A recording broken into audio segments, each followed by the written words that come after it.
ध्यान प्रियो, जब हम प्रभु वचनों को श्रवण करते हैं, जिन वचन हमारे अंदर की आत्म चेतना को जागृत करने में सक्षम होते हैं, जब हम जगत के जीव मात्र का दर्शन करते हैं ना, तो मोस्टली जीव स्वयं को भूलकर वर्तमान देह अवस्था को ही अपने अस्तित्व का, अपनी आइडेंटिटी का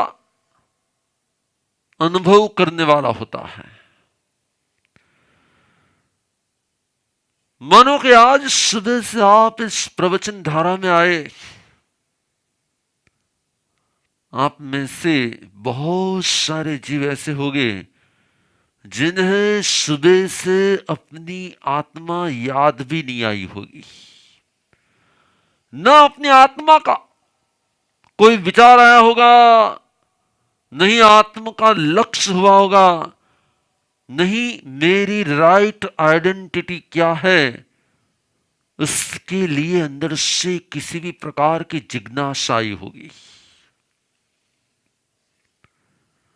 खुद को भूल जाना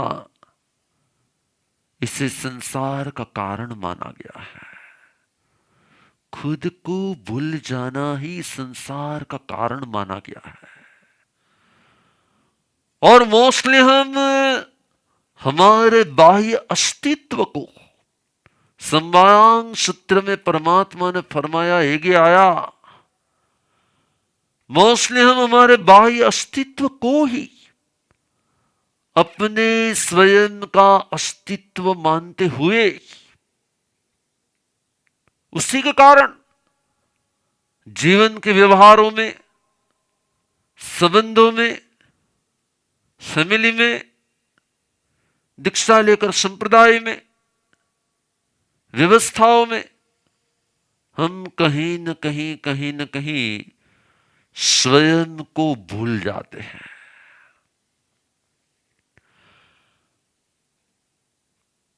परमात्मा ने कहा स्वयं को भूलना ही संसार का कारण है। स्वयं को भूलना ही संसार का कारण है। और जैसे हम स्वयं को याद करते हैं, हमारे अंदर में स्व और पर का भेद होने लगता है। जैसे ही हम स्वयं को याद करते हैं, हमारे अंदर में स्व और पर का भेद होने लगता है, देह और आत्मा का भेद होने लगता है, वर्तमान अस्तित्व और वास्तविक आत्म तत्व का भेद होने लगता है। और जिसके अंदर में यह अनुभूति बार बार आ जाती है, वह स्व और पर का भेद करते हुए धीरे धीरे सत्य की ओर आगे बढ़ता है। और पर के द्वारा आता हुआ भ्रम, उस भ्रम का वो विसर्जन करता है। किसी ने पूछा कि मनुष्य भव का सबसे श्रेष्ठ कर्तव्य क्या है? मनुष्य भव का सबसे श्रेष्ठ कर्तव्य क्या है? और परमात्मा ने कहा कि पर का विसर्जन करना, पर के साथ संबंधों का विसर्जन करना, पर के साथ कनेक्शन का विसर्जन कर देना, पर के साथ जो भी आत्म भाव जुड़ा हुआ है उससे धीरे धीरे विसर्जित कर देना मनुष्य भव का परम लक्ष्य होता है। लेकिन हम जीवन के व्यवहार में अपने आत्म तत्व को भूल जाते हैं और बाह्य अस्तित्व को, जैसे मानो कि हम हैं तो हम नम्र मुनि नाम के अस्तित्व में ऐसे मिक्स हो जाते हैं कि हम स्वयं को मुनि मानने के भ्रम में आ जाते हैं। हम स्वयं को इसी अस्तित्व को मानने के भ्रम में आ जाते हैं। और उसी अस्तित्व भ्रम के कारण हमारा पर के साथ जुड़ना हो जाता है। बाह्य अस्तित्व के साथ जुड़ना, बाह्य अस्तित्व के साथ जीना, उसे ही परमात्मा ने मिथ्या तत्व कहा है। बाह्य अस्तित्व के साथ जीना और बाह्य अस्तित्व को ही अपना अस्तित्व मान लेना, इसी को परमात्मा ने मिथ्या तत्व माना है। देवानुप्रभु, मिथ्यात्व की व्याख्या को समझने वाला सम्यक्त्व की व्याख्या को समझता है, और सम्यक्त्व की व्याख्या को समझने वाला मिथ्यात्व की व्याख्या को समझ लेता है। जो स्व को जान लेता है वो पर को जान लेता है, जो पर को जान लेता है वो स्व को जान लेता है, जो स्व को जान लेता है वो पर को जान लेता है। जो स्व को जानता है वह पर को नहीं जानता, वो स्व को संपूर्ण नहीं जानता। जो पर को जानता है स्व को नहीं जानता, वो पर को संपूर्ण नहीं जानता। और इसीलिए परमात्मा ने संवायांग सूत्र में शुरुआत में ही 9 तत्व बता दिए। जीव अजीव, पुण्य पाप, आश्रव, संवर, निर्जरा, बंध और मोक्ष। परमात्मा ने पूरी संसार की सिस्टम इस 9 तत्व के द्वारा बता दी। संसार में जीव है तो अजीव भी है, संसार में जीव है तो अजीव भी है। जीव जब एगे आया के रूप में आ जाता है, जब वो स्वयं के आत्म स्वरूप में चला जाता है, सिर्फ और सिर्फ अपनी आत्म भावना में ही रहता है, अपनी आत्म अनुभूति में ही रहता है, तब वो सिद्ध होता है। लेकिन जब जीव अजीव के साथ होता है तब वो संसारी होता है। परमात्मा ने फरमाया कि संसारी किसे कहा जाता है? जो पर के साथ स्पर्शित होता है वो संसारी होता है। जिसे पर का स्पर्श होता है वो संसारी होता है। और जिसे पर का अनुभव हो रहा है, उस पर की अनुभूति में जाने वाला एक भ्रम में होता है कि मैं इसी में, ये मैं यही हूं। और इसी भ्रम के कारण उसके अंदर में कहीं न कहीं मेरा और पराया, राग और द्वेष, लाइकिंग और डिसलाइकिंग, कहीं न कहीं पूरा आश्रव स्टार्ट हो जाता है। जब हम किसी की काल धर्म अवस्था को देखते हैं, जब हम किसी की मृत्यु अवस्था को देखते हैं, जब हम किसी के मृत देह को देखते हैं, तब एक बात समझ में आ जाती है कि कुछ तो ऐसा है जो जीवन और मृत्यु का कारण हो जाता है।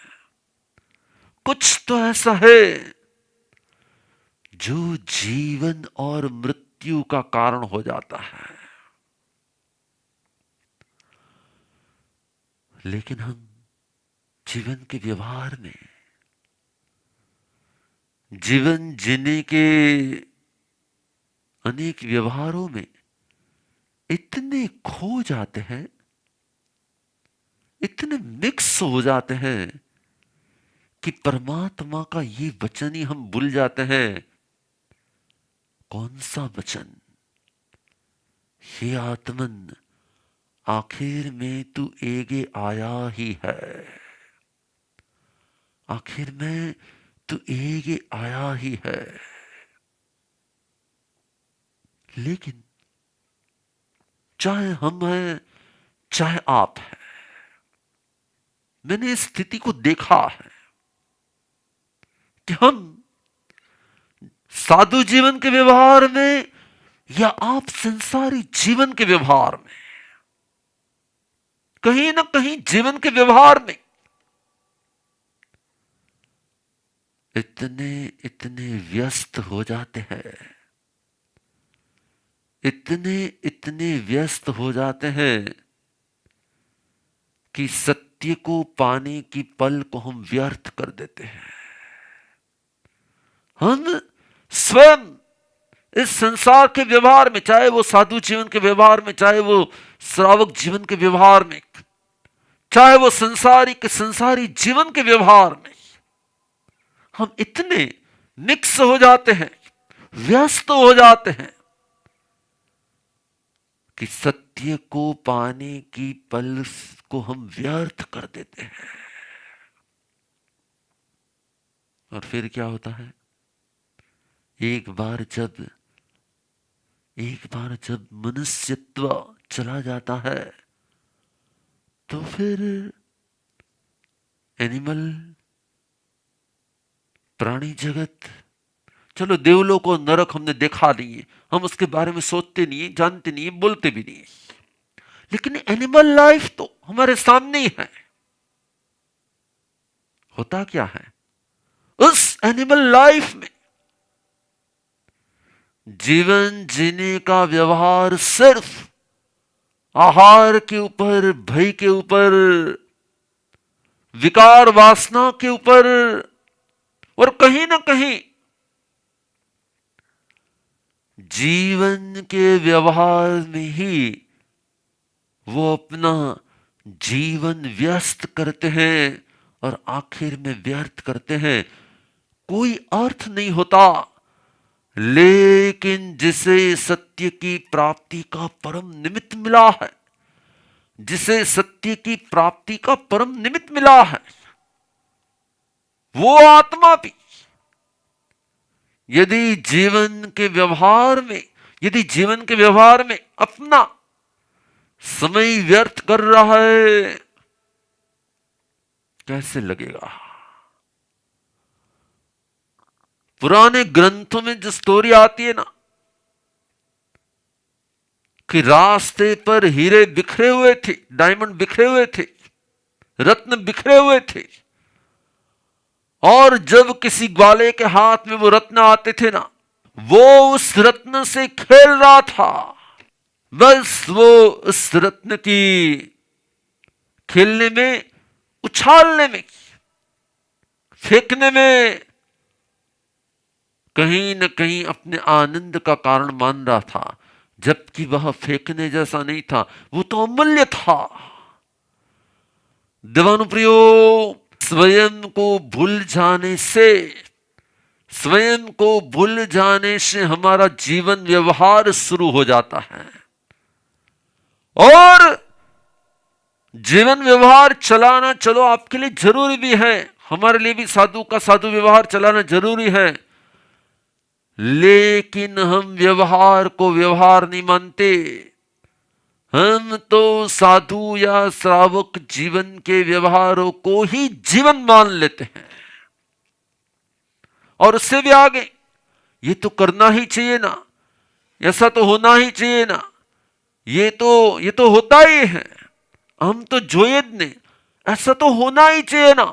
हम कहीं ना कहीं अपने स्वयं के अस्तित्व को ऐसा मिक्स कर देते हैं।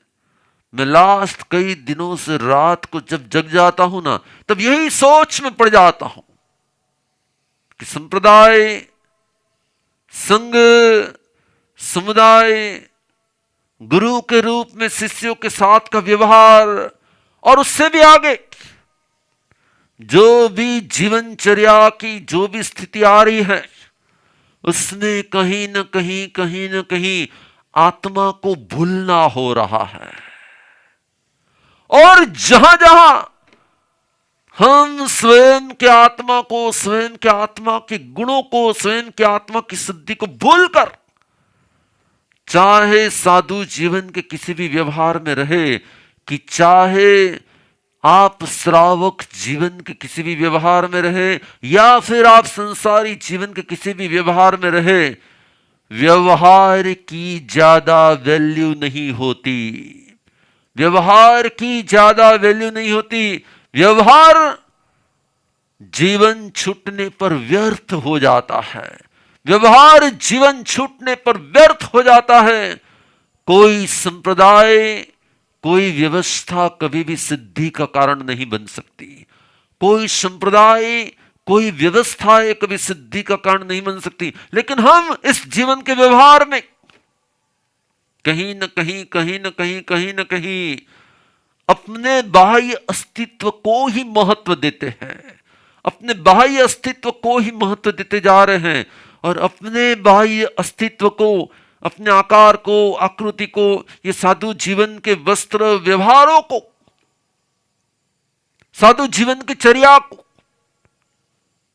चर्या को महत्व देने वाला यदि चैतन्य को भूल जाता है ना, चर्या को महत्व देने वाला चैतन्य को भूल जाता है ना, तो उनकी चर्या सिर्फ पुण्य उपार्जन करती है, कभी आत्म विशुद्धि नहीं करती है।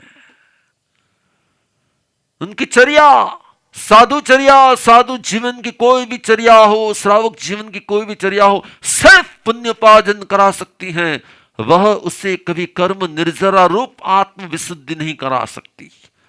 और इसीलिए परमात्मा ने यहां पर अपने आत्म तत्वों को जागृत करते हुए, अपने आत्म तत्वों को जागृत कराने का बोध देते हुए कहा कि तेरा आत्म तत्व को भूलना ही आश्रव है, और आत्म तत्व का एहसास करना ही संवर है। आत्मा को भूलना आश्रव है और आत्मा का एहसास करना ही संवर है, क्योंकि जब हम आत्म तत्व की अनुभूति में होते तब हम पर की अनुभूति में नहीं होते, जब हम पर की अनुभूति में होते तब हम स्व की अनुभूति में नहीं होते। जब जब भी पर की अनुभूति होती है ना, तब आश्रव होता है, और जब जब जब स्व की अनुभूति होती है तब संवर होता है।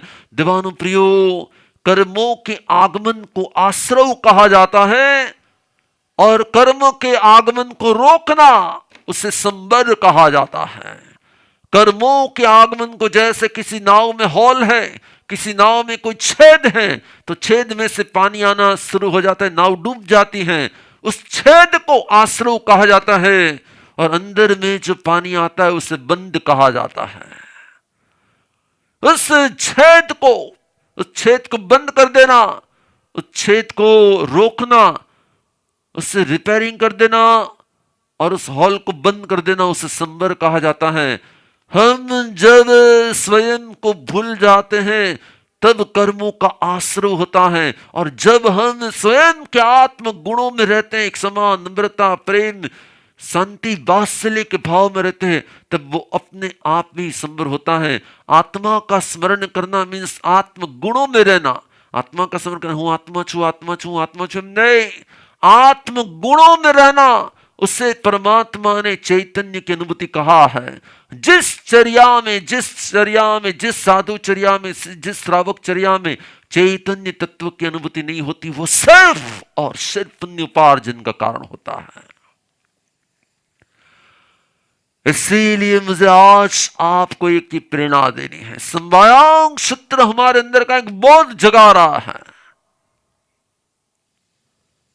आयुष्य अल्प होता है, और आत्म तत्व की अनुभूति, और आत्म तत्व की अनुभूति हमारी फर्स्ट प्रायोरिटी होनी चाहिए। जब भी समय मिले हमें इंद्रिय भावों से मुक्त होकर आत्म भावों के अनुभव में जाना चाहिए।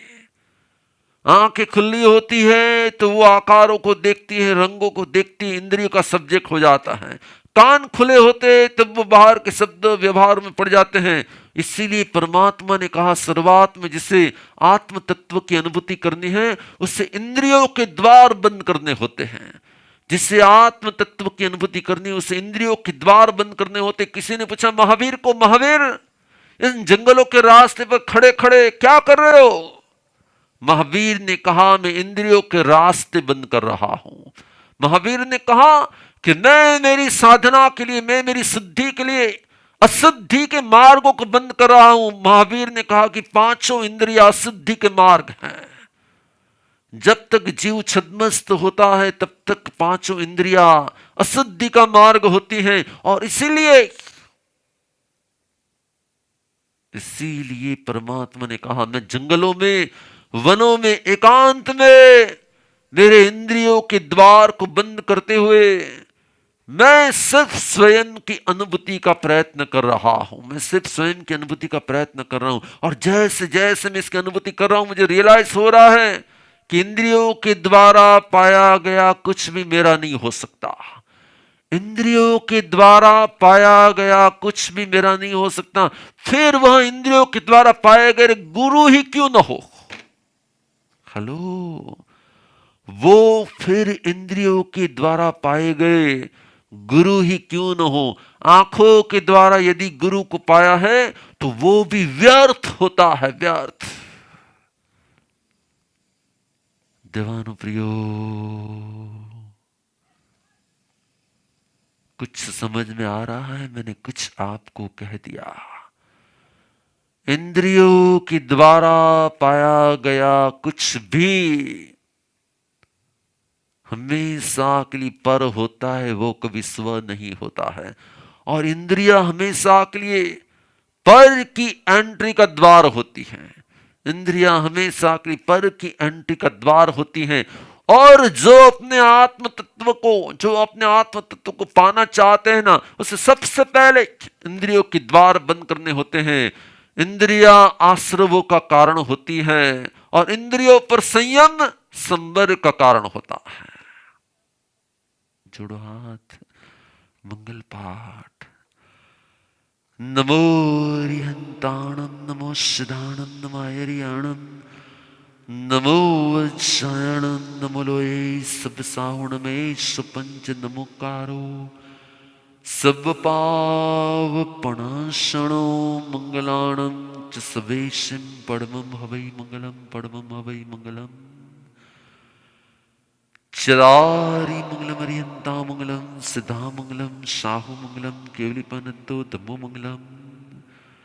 चदारी लोगुत्तमा, अरिहंता लोगुत्तमा, सिद्धा लोगुत्तमा, साहु लोगुत्तमा, केवलीपनंतो धम्मो लोगुत्तमो।